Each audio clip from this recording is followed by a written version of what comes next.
ഞാൻ ഇഷ്ടപ്പെടുന്ന ഒരു ആക്ട്രസ് ആണ് ഉർവശി, അതുപോലെ തന്നെ ശോഭന. നമ്മൾ മലയാളികൾ എല്ലാവരും സ്നേഹിക്കുന്നുണ്ട്. ഈയിടെ അദ്ദേഹത്തിന്റെ ഉള്ളൊഴുക്ക് എന്ന സിനിമ ഇറങ്ങിയപ്പോൾ ഉർവശി മാഡം ഒരു സ്റ്റേറ്റ്മെന്റ് പറഞ്ഞിരുന്നു. അത് നമ്മൾ എല്ലാവരും ആളെ പ്രശംസിക്കുകയും ചെയ്തിരുന്നു. എന്നാൽ ആളുടെ ഡബിൾ സ്റ്റാൻഡ് എടുത്ത് കാണിക്കുന്ന ഒരു വീഡിയോ ആണ് ഞാൻ ഇപ്പൊ കാണിക്കാൻ പോകുന്നത്. നിങ്ങളൊന്ന് കണ്ടു നോക്കൂ.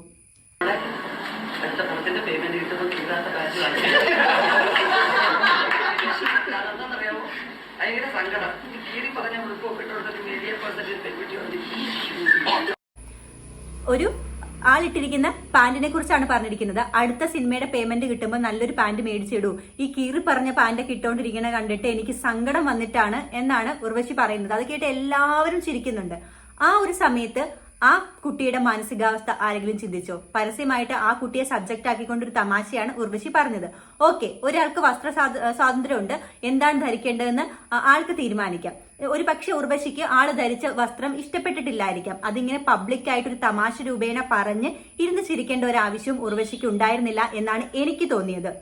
അതുപോലെ തന്നെ ഇനി വസ്ത്രം ഇഷ്ടപ്പെട്ടില്ലെങ്കിൽ മാറ്റി നിർത്തിയിട്ട് മോളെ ഇങ്ങനത്തേക്ക് ഡ്രസ്സ് ഇടുന്നത് അഭിപ്രായം വേണമെങ്കിൽ പറയാം, എനിക്ക് ഇഷ്ടപ്പെട്ടില്ല എന്ന് വേണമെങ്കിൽ മാറ്റി നിർത്തി പറഞ്ഞിരുന്നെങ്കിൽ ഇത്രയും പ്രശ്നം ഉണ്ടാവില്ല. ഇത് പബ്ലിക്കായിട്ട് ബാക്കിയുള്ള മീഡിയ പേഴ്സൺസിന്റെ മുമ്പിൽ വെച്ചുകൊണ്ട് തന്നെ അപമാനിച്ചതുപോലെയാണ് എനിക്ക് തോന്നുന്നത്. ഇങ്ങനെ തമാശ പറഞ്ഞ ഒരാളെയും ഞാൻ വിഷയമാക്കിക്കൊണ്ട് തമാശ പറയില്ല എന്നാണ് ഉർവശി നേരത്തെ ഒരു ഇന്റർവ്യൂവിൽ പറഞ്ഞിരുന്നത്. ആ ഒരു വ്യക്തിയുടെ ഭാഗത്തു നിന്നാണ് ഇങ്ങനെ ഒരു കാര്യം ഉണ്ടായത്. സംശയം ഉണ്ടെങ്കിൽ നിങ്ങൾ ഈ വീഡിയോ ഒന്ന് കണ്ടു നോക്കൂ. പക്ഷെ ഞാനത് ചെയ്യില്ല, ഞാൻ ഒരു കാലത്തും ചെയ്തില്ല. കാരണം എന്ന് വെച്ചാൽ ആർക്കും വേദനിക്കാത്ത തമാശകൾ മാത്രമേ പറയൂ.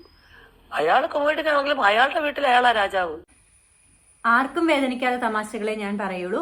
അയാൾ കൊമേഡിയൻ ആണെങ്കിലും അയാളുടെ വീട്ടിൽ അദ്ദേഹമാണ് രാജാവ്. അതുപോലെ തന്നെ ആർക്കും വേദനിക്കാത്ത തമാശ മാത്രം പറയുന്ന ഒരു വ്യക്തിയാണ് ഉർവശിയെങ്കിൽ എന്തിനായിരുന്നു ആ ഒരു മീഡിയ പേഴ്സണെ അപമാനിക്കുന്ന തരത്തിൽ ഒരു കമന്റ് പറഞ്ഞത്? മുടനരെ നോക്കി പോടാ ഞൊണ്ടിന്ന് വിളിക്കുന്നത് ഹ്യൂമർ അല്ല. അതൊക്കെ ഇപ്പം ബോഡി ഷേമിംഗ് എന്ന് പറയുമ്പോൾ എനിക്ക് സന്തോഷമാണ്. ഞാനൊരു ചാനലിൽ പ്രോഗ്രാം ഇരിക്കുമ്പോൾ അത്തരം കോമഡി വരുമ്പോൾ ഞാൻ മാർക്ക് ഇടില്ല, പട്ടപ്പൂച്ചിട്ട് വയ്ക്കും. അടുത്തിരിക്കുന്നവനെ കാക്കയെ കൊരങ്ങേന്നൊക്കെ വിളിച്ചിട്ടുണ്ടെങ്കിൽ ഞാൻ മാർക്ക് ഇടില്ല എന്നൊക്കെ പറയുന്നുണ്ട്. അതുപോലെ തന്നെ നിങ്ങൾക്ക് ആളുകളെ ചിരിപ്പിക്കണമെങ്കിൽ മറ്റൊരാളെ തമാശയാക്കുന്നോ എന്നും ചോദിക്കുന്നുണ്ട്. ഈ ഉർവശിയാണ് ആ മീഡിയ പേഴ്സണെ ഇങ്ങനെ പറഞ്ഞത്. അപ്പം എനിക്കിത് കണ്ടിട്ട് ഡബിൾ സ്റ്റാൻഡ് ആയിട്ടാണ് തോന്നിയത്. പക്ഷേ ഈ ഒരു ബോഡി ഷെയ്മിനെ കുറിച്ച് ഉർവശി പ്രതികരിച്ച ഒരു സമയത്ത് ആദ്യത്തെ വീഡിയോ തന്നെയായിരുന്നു, ബോഡി ഷെയ്മിങ് ചെയ്യാൻ പാടില്ല, ഒരാളെ കാക്കയെ കൊരങ്ങെന്ന് വിളിച്ചിട്ടുണ്ടെങ്കിൽ ഞാൻ അത് മാർക്ക് ഇടില്ല, അങ്ങനത്തെ റിയാലിറ്റി ഷോസിൽ ഞാൻ പോയിരുന്ന മാർക്ക് ഇടുകയില്ല, നമുക്ക് തമാശ പറയണമെങ്കിൽ മറ്റൊരാളെ അല്ല ഉപയോഗിക്കേണ്ടത് എന്ന് പറഞ്ഞ വ്യക്തിയാണ് ഉർവശി. അത് കേട്ടപ്പം ഞാനൊക്കെ ബോഡി ഷെയ്മിങ്ങിന് ഇരയായിട്ടുള്ള ഒരു വ്യക്തിയാണ്. ഇത് കേട്ടപ്പോൾ എനിക്ക് ഉർവശിയോട് വീണ്ടും വീണ്ടും സ്നേഹം കൂടുകയാണ് ചെയ്തത്. പക്ഷെ ആ ഉർവശിയുടെ ഭാഗത്തു നിന്ന് തന്നെയാണ് രണ്ടാമത് ഇങ്ങനെ ഒരു വാചകം കേൾക്കേണ്ടി വന്നത്. മറ്റൊരാളെ ബോഡി ഷെയ്മിങ് ചെയ്യുക, അത് പബ്ലിക്കായിട്ട് ചെയ്യുന്നത് പോലെ തന്നെ ഉള്ള ഒരു എന്താ പറയണേ, മാനുഷിക പരിഗണന ഇല്ലാത്ത ഒരു കാര്യം തന്നെയാണ് പബ്ലിക്കായിട്ട് ഒരാളുടെ വസ്ത്രത്തെക്കുറിച്ച് പറഞ്ഞ് അപമാനിച്ച് അത് തമാശയാക്കി മറ്റുള്ളവരെ ചിരിപ്പിക്കാൻ ശ്രമിക്കുന്നത് എന്നാണ് എനിക്ക് തോന്നിയത്. എന്നെ ചീത്ത വിളിക്കാതെ നിങ്ങൾക്ക് തോന്നിയ ഈ ഒരു കാര്യത്തിൽ നിങ്ങൾക്ക് തോന്നിയ കമന്റ് ഒന്ന് കമന്റ് ആയിട്ട് ഇടാനായിട്ട് ശ്രദ്ധിക്കുക. അപ്പൊ അടുത്ത വീഡിയോ ആയിട്ട് കാണുന്നവരേക്കും ബൈ ഫ്രം വർഷ വിയോ.